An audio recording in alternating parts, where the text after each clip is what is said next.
Tidak mengharapkan gaji semata, tidak. Karena gaji sudah dirunding sudah. Apa dipikirkan? Sama dengan penceramah. Penceramah itu ceramah aja. Masalah amplop jangan dipikirkan. Itu sudah musyawarahnya dah. Behimat yang kita mikirkan amplopnya itu Pak. Ya berunding dah. Kalau penceramah dari Tongkal lokal 300. Amun dari Jambi 1.500.000 ini mobil suram. Amun dari Jawa 10 juta nya tambang. Amun dari Banjar 20 juta sudah berundingnya dah. Jadi ini kita mikirkan tetap pas itu isinya. Nah, untuk apa kita mikirkan? Tinggal kita lagi bagaimana supaya yang kita sampaikan bermanfaat itu aja.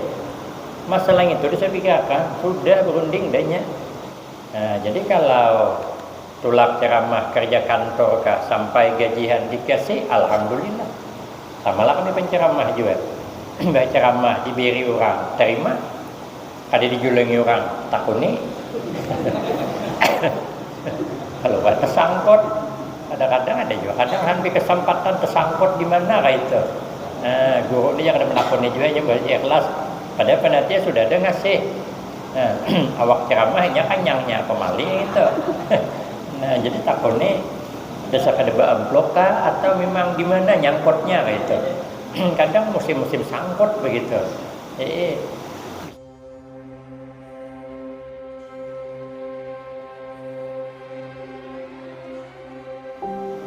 Assalamualaikum warahmatullahi wabarakatuh. Bismillahirrahmanirrahim. Alhamdulillahi rabbil alamin. Wassalatu wassalamu ala asyrafil anbiya wal mursalin wa ala alihi wa ashabihi ajma'in. La haula wa la quwwata illa billahil aliyyil azim. Rabbi shrah li sadri wa yassir li amri wahlul 'uqdatam min lisani yafqahu qawli. Amma ba'du, fa aqulu wa 'alallahi tawakkuli. Ma'asyiral hadirin, tuan-tuan guru yang mulia, meneruskan daripada pengajian kita yang lalu, halaman 224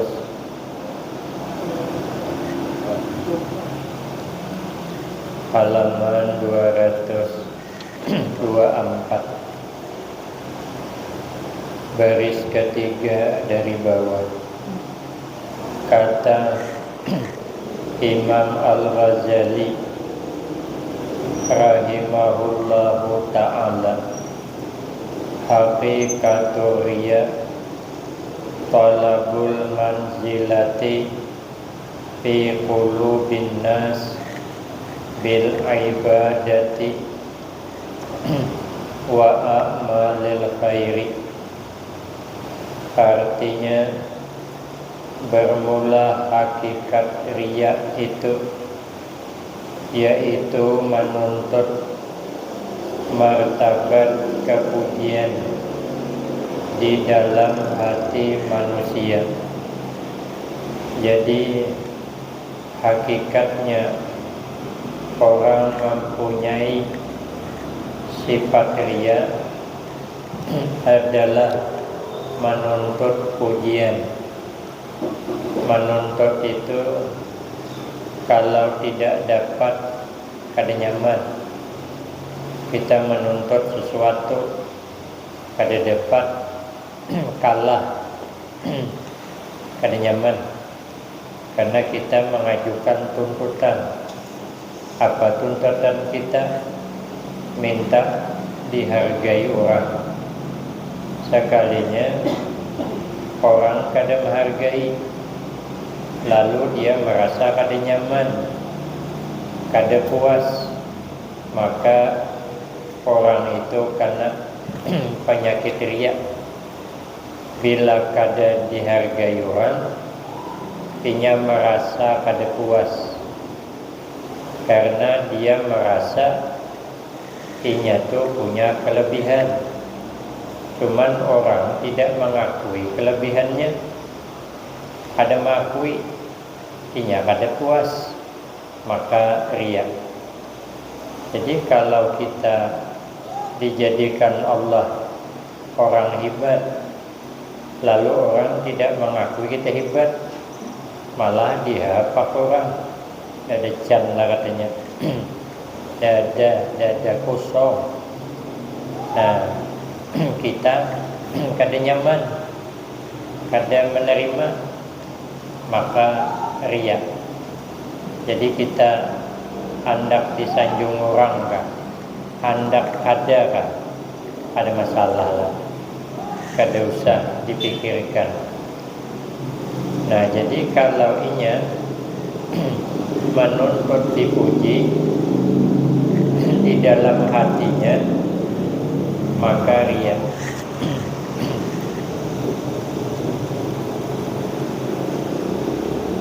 Dia menuntut kepujian di dalam hati manusia dengan mengerjakan ibadah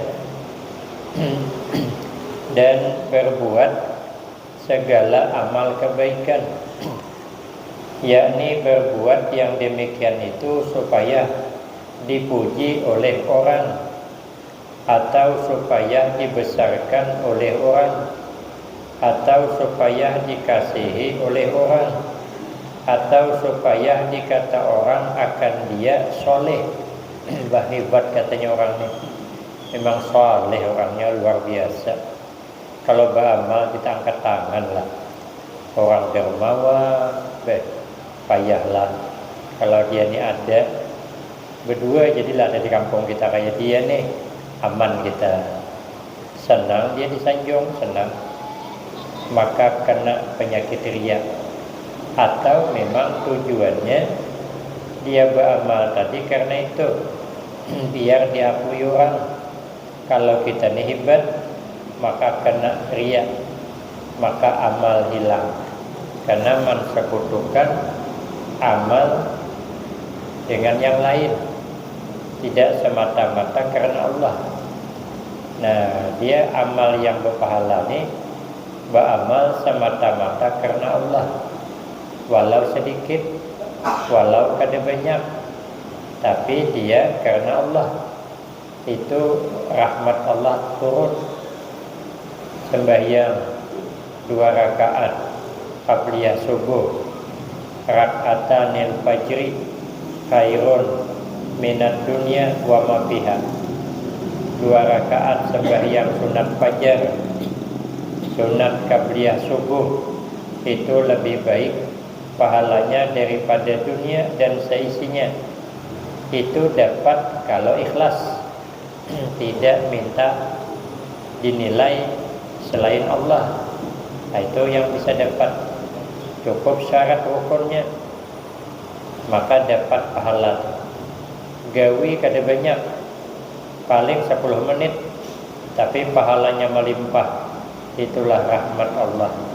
Ternyata orang yang dapat rahmat Allah, ganjaran yang besar, ada seimbang dengan gawian kita, itu adalah orang yang beramal semata-mata karena Allah, tidak karena orang, tidak riya, tidak minta dipuji orang, tidak mengharap orang membesarkan kita, tidak mengharap supaya kita dikasihi orang, tidak bercakap dengan rapi supaya orang mengagumi, tidak. Memang dia bercakap rapi, menjaga supaya perasaan orang jangan terluka, itu aja. Bukan hendak berbangga-bangga lihai kada, cuman menjaga bagaimana perasaan orang itu jangan terluka. Karena kalau terluka, kasar cakap kita, jangankan orang, anak aja merajut, apalagi mintuhaan. Mintuhaan ini serumahun kita, guring terus. Yang Tuhan ini jangan bakal, jangan disesapuakan rumah, sudah numpang guring pulang. Orang tua akan tahu diri, tarai bercakap itu. Mau ada pindah jadi coba lah tarai.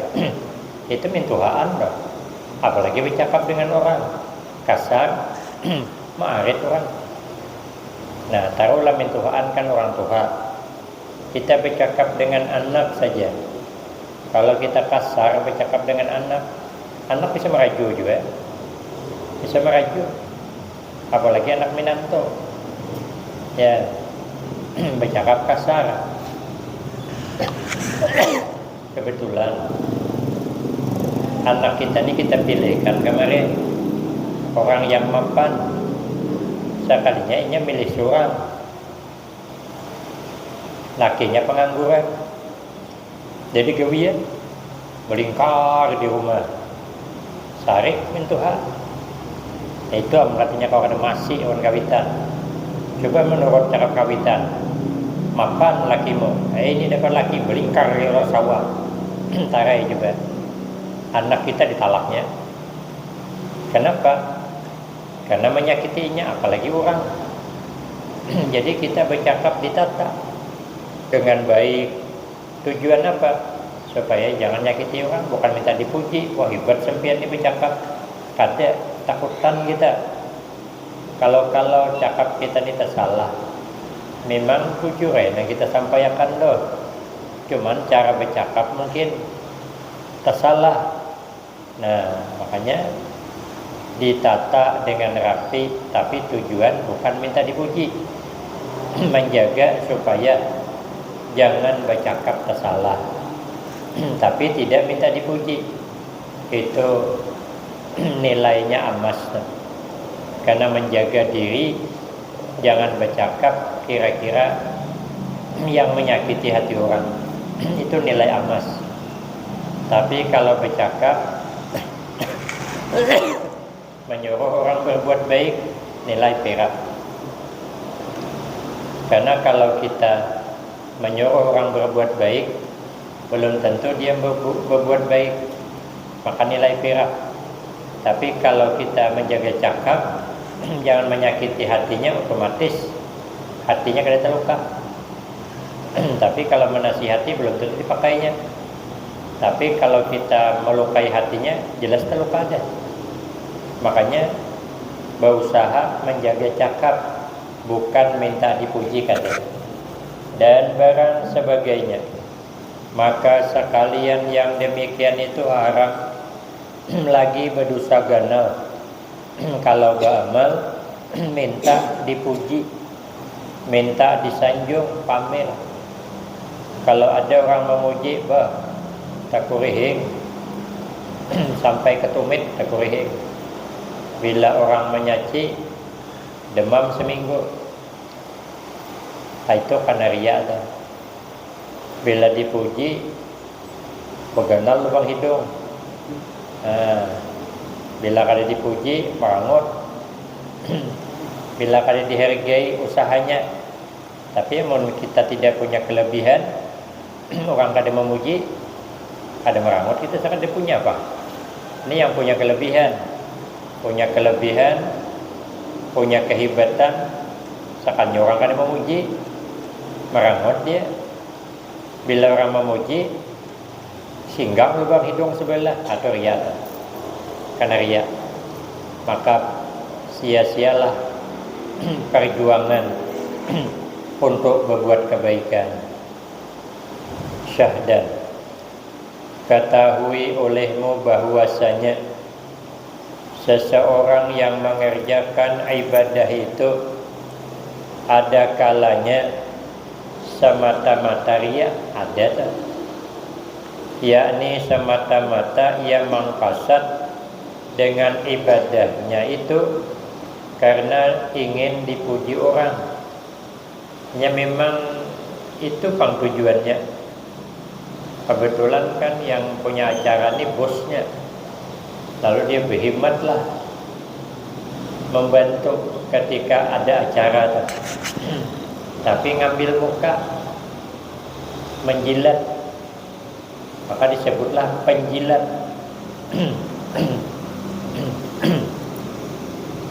Hamon bos pada dia hendak kita begawi, bila ada bos sono pak iyanya nang kada kau diangkat angkatnya boleh ke rumah seminggu garing kada angkatannya. Itu namanya semata-mata minta dipuji supaya bos ini tambah sayang, maka habisan dia. Itu kada berpahala gawe itu. Kalau bos tu kasihan dapat di situ aja, pahala di akhirat kada dapat. Karena minta dinilai bahwa kita ni baik begitu. Namanya penjilat namanya. Mengambil muka di hadapan orang yang diharapkan kebaikannya. Jadi dia memang karena ingin dipuji orang atau karena ingin dapat harta. Nah, ini bekerja itu semata-mata hendak dapat gaji yang mahal. Itu semata-mata itu kada boleh. Yang bagus tuh berniatlah bekerja untuk menaburkan kebaikan kepada semua orang. Karena ujar Nabi, khairun nas ampa'hum linnas. Sepaling baik manusia orang yang bermanfaat untuk orang lain. Jadi kada usah mikirkan harta benda, begawe aja. Menurut syariat kan masih digaji orang. Itu kan gaji barang pasti. Kalau kita begawe aja ada perjanjian berapa gaji sebulan. Maka itu jangan diharap lagi. Diharap kakadakah masih ada gajinya. Jadi jangan karena itu, tapi kita bekerja karena hendak berbuat baik kepada semua orang. Jadi ikhlas dalam melakukan tugas itu ikhlas. Kada mau kita marah-marah, melayani pun kita senang hati karena kita hendak beramal. Kalau bisa kita nih kerja di kantor kalau bisa kayak Bank BRI. Bank BRI itu baru kita masuk pintu dibukakannya, ada yang bisa dibantu Pak, baiknya. Ya kita mau menabung dipersilahkan. Ada bisa kita mengisi, ada yang bisa dibantu Pak. Oh kalau bisa mengisi diisiakannya. Tanda tangan kita bisa belajarinya. Ada dipersulit. Sudah itu silahkan Pak antri di situ. Sampai gilirannya silahkan Pak, ramahnya. Langsung kita julung, kada banyak tanya, langsung diisikannya. Setelah selesai julungnya, sudah masuk Pak, terima kasih. Baiknya. Maunya kayak itu. Kalau begitu melayani masyarakat luar biasa tuh. Matinya nyaman. Kata Imam Syafi'i, belajar ya kita. Kada membanggakan jabatan, tapi pelayan masyarakat. Nah, bukan kita membanggakan jabatan, tapi kita ngambil kesempatan untuk jadi pelayan masyarakat. Siapa tahu ini penyebab dosa diampuni. Jadi semangat beramal nih, semangat membantu, apalagi orang dari kampung. Dari kampung hendak berulah KTP, dari api-api, menyusurut dah, numpang pulang dah. Kalau bisa dibantu dah. Isi formulirnya kada bisa isiakan. Malu orang kampung tuh ada sekolah SD, dah paham sidin membaca nang mana diisi, nang bersilang, nang bercunting kada paham. Gini itulah kesempatan kita beramal. Kita hendak membaca Al-Quran kayak Tuan Syekh Abdul Qadir Al-Jailani setiap malam khatam kada sanggup kan? Karena bukan bidang kita. Kayak Imam Ali Al-Mursifi mengkhatamkan Al-Quran setiap malam 60 kali kada sanggup, karena bukan bidang kita. Kayak sahabat Utsman kalau sembahyang malam 2 rakaat khatam Al-Quran kada sanggup. Kita hendak kayak Imam Ahmad bin Hanbal setiap malam kada kurang 300 rakaat sembahyang sunat kada sanggup. Alangkah tarawih 20 rakaatnya banyak mencilat. Malam pertama sampai 15, sampai ke Pelatar kalau sembahyangnya. Sekalinya 16 ke atas, kosong masjid separuh. Malam pertama 15 sasak masjid. Sekali 17 ke atas, sasak pasar malam. Tuh pasar sana tuh. Nah, ada sanggup juga kita, ada sanggup. Lah, tugas kita di mana? Oh, jadi pelayan. Mengabdilah. Niat pengabdian. Ya Allah, supaya Engkau jadikan aku orang yang bermanfaat untuk orang lain, walau kada lewat Al-Quran, tapi lewat pelayanan, peduli. Siapa tahu sebab ini nanti dapat rahmat Allah. Karena rahmat Allah itu datang dari hati hamba yang ikhlas berbuat kebaikan sekalipun dunia, tapi ikhlas untuk berbuat baik. Makanya Nabi itulah khairun nas anfa'uhum linnas. Jadi kita tidak minta dipuji, tidak mengharapkan gaji semata, tidak. Karena gaji sudah dirunding sudah. Apa dipikirkan? Sama dengan penceramah. Penceramah itu ceramah aja. Masalah amplop yang dipikirkan. Itu sudah musyawarahnya dah. Behimatin kita mikirkan amplopnya itu Pak. Ya berunding dah. Kalau penceramah dari Tongkal lokal 300. Amun dari Jambi 1.500.000, ini mobil surang. Amun dari Jawa 10 juta, nya tambang. Amun dari Banjar 20 juta, sudah bondingnya deh. Jadi ini kita mikirkan tetap apa itu isinya. Nah, apa kita mikirkan. Tinggal kita lagi bagaimana supaya yang kita sampaikan bermanfaat, itu aja.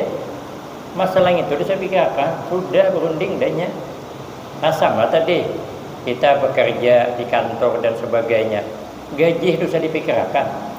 Gaji sudah ditetapkan atasan, sudah gaji kita segini, gaji segini, itu kalau sudah dipikirkan lagi. Nah, dipikirkan bagaimana kita ini bermanfaat, kita aja bermanfaat, jangan mikirkan ngintor. Nah, jadi kalau tulak ceramah kerja kantor kah, sampai gajian dikasih, alhamdulillah. Sama lah kami penceramah juga. Baca ceramah diberi orang terima, ada dijulengi orang takuni.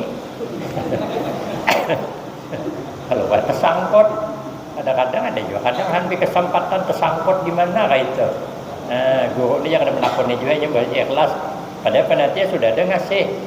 Nah, awak ceramahnya kanyangnya pemaling itu. Nah, jadi takuni desa kadeba amplop kah atau memang gimana nyangkutnya gitu. Kadang musim-musim sangkut begitu. Bisa juga kadang. Jadi yang ikhlas begitu. Nah, jadi kita nih berusaha dimanapun tugas kita, bagaimana kita nih supaya bermanfaat, itu aja. Masalah harta jangan dipikirkan. Itu sudah ada mungkin lah orang mau undang dari Banjar ke sini kada dipikirkan. Mesti dipikirkan. Maka kita jangan umpat mikirkan. Yang kita pikirkan dan kita sampaikan bermanfaat, itu aja. Samalah pegawai tadi. Nah, jadilah pelayan yang baik. Siapa tahu sebab peduli tadi, nah kita nanti dapat rahmat Allah. Di zaman Nabi Musa alaihissalam, ada hamba Allah beribadah sudah 500 tahun. 350 tahun. Umur orang tuh 500. Beribadah ada kurang 350 tahun. Datang kepada Nabi Musa alaihissalam, bilang kepada Nabi Musa, ya Nabi Allah Musa, coba pang munajat pian kepada Allah. Tanya kedudukanku ni kayaknya bila mati di surga mana? Karena sudah 350 tahun beribadah. Munajat Nabi Musa kepada Allah. Dijawab ternyata orang ini bakal masuk neraka. Kaget Nabi Musa. Beribadah 350 tahun. Kenapa takdir neraka? Lalu disampaikanlah ke orang Tuhan ini tadi, saya sudah munajat kepada Allah. Jawabannya pian ditakdirkan neraka. Menangis nang Tuhan. Lalu yang Tuhan bilang kepada Nabi Allah Musa, ya Nabi Allah Musa, coba pian bahasa pulang munajat kepada Allah. Tanyakan Allah, bisa tak takdir ini diubah? Jangan neraka ke surga. Kalau kada kawa diubah, saya Ujasidin masih juga masuk neraka. Ada permintaan terakhir saya. Apa permintaannya? Ujar orang tua tu, kalau saya masuk neraka, tolong besarkan badan saya sebesar-besarnya, biar neraka tu penuh aku sorangan. Jadi orang jemaah Munawarah ni kena kau masuk lagi karena neraka tu penuh deh. Artinya kalau masih juga merasakan sakitnya neraka, cukup aku aja. Hambamu yang lain dosa. Ini namanya memikirkan derita orang lain. Marah kita telanjur juga sudah. Marah. Yang penting nang lain jangan merasakan sakitnya nang kurasakan. Ini namanya peduli. Peduli dengan orang lain. Lalu munajatlah Nabi Musa kepada Allah. Lalu diubah takdir. Kata Allah, sampaikan kepada hambaku, dia kada jadi masuk neraka karenanya peduli kepada makhluk yang lain. Ternyata kita peduli, perhatian dengan orang, hagin menolong orang, menolong. Di situ rupanya jalur dapat rahmat Allah. Kalau kita suka mempersulit orang, dikhawatirkan sulit hendak mendapatkan rahmat Allah. Jadi apapun bidang kita, berusaha kita jadi orang yang bermanfaat untuk orang lain. Nah, ini kalau dikasih harta, ya alhamdulillah. On kada malam ni kita diundang tahlilan, tolakan kita. Tapi on kada nak sana. Ada pengajian. Tolakan. Karena bila bertahlil kita bertahlilan, bila berdoa kita beramin, bila disorongin hidangan makanan dia, bila kan disorongin bulikan. Cuman bila 40 hari mengundang pula, jangan tulakan. Contoh supaya nyaman aja kayak itu. Nah, berbuat baik. Yang terakhir tadi bergurau kok, jangan kada tulakan kayak ulang. Ya, jangan pulang kada tulak. Ya. Ya, setiap kita nih kalau kada dapat ujian, kada tahu belum lulus apa kada. Ikhlas aku. Amun kada dapat ujian kada tahu. Jadi penceramah, aku ikhlas saja tulak kemana-mana.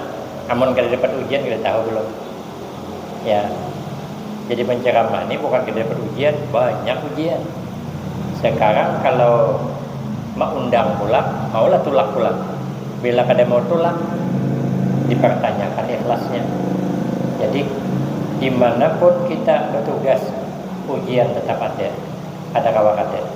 Nah, tinggal kita ikhlas. Atau karena dapat kemegahan. Kenapa inya tuh? Maka menggawi ingin tuh supaya dapat kemegahan, diakuinya tuh hebat atau barang sebagainya, maka yang demikian itu membatalkan akan pahala ibadah mereka itu, hilang pahalanya. Dan ada kalanya ghalib, kasat akan riya, yakni lebih kasat akan yang demikian itu daripada kasat ibadah. Berniat riya itu terlebih pada niat ibadah. Maka pada masalah ini pun membatalkan akan pahala ibadah mereka. Nah, ini ada niat beribadah, cuman terbanyak riya. Dan ada kalanya pulang bersamaan kasat ibadah mereka dengan kasat riya. Beribadah, niat ibadah awan riya itu tak baik, seimbang, maka ibadahnya itu tiada diberi pahala. Karena ibadahnya itu menghapuskan akan kejahatan itu, maka hanyalah dan riyanya itu menghilangkan akan pahala ibadahnya itu. Dan kata Imam Al-Ghazali, wallahu a'lam bishawab. Bismillahirrahmanirrahim. Rabbana atina fid dunya hasanah wa fil akhirati hasanah wa qina azabannar. Wa sallallahu ala sayyidina Muhammad wa ala alihi wasallam. Alhamdulillah.